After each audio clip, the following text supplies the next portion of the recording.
বেগম খালেদা জিয়ার মৃত্যুতে শোকে ভাসছে তার পৈতৃক ভিটা ও শ্বশুরবাড়ি এলাকার মানুষ। দলীয় কার্যালয় থেকে শুরু করে শহরের অলিগলিতে শোকের আবহ।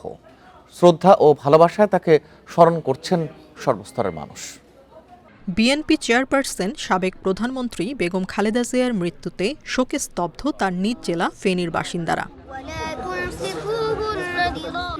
মঙ্গলবার ভোরে তার মৃত্যুর খবর ছড়িয়ে পড়লে পৈতৃক ভিটা ফুলগাজীর দক্ষিণ শ্রীপুরের মজুমদার বাড়িতে আসতে শুরু করেন স্বজন ও স্থানীয় মানুষজন।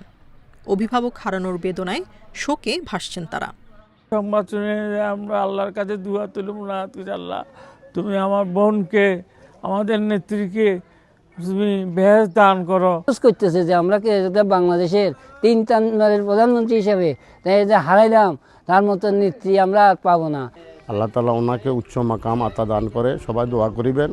উনি শুধু দেশের নেত্রী না, উনি সবার নেত্রী।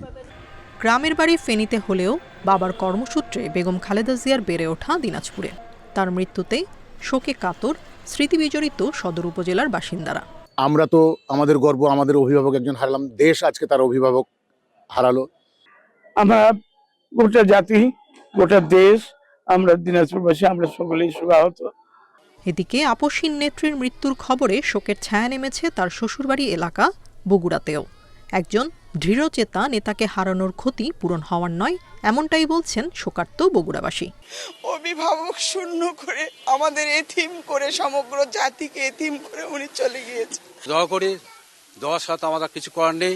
দেশবাসীকে বলি সবার জন্য সেজন্য আমার প্রতি দোয়া করে। বেগম খালেদা জিয়ার মৃত্যুর শোক কাটিয়ে ওঠা কঠিন বলছেন নেতাকর্মী সহ বগুড়ার সাধারণ মানুষ। সেই সাথে তার রাজনৈতিক আদর্শ ধারণ করে এগিয়ে যাওয়ার প্রত্যয় ব্যক্ত করেন তারা। Tania Nasrin, independent news.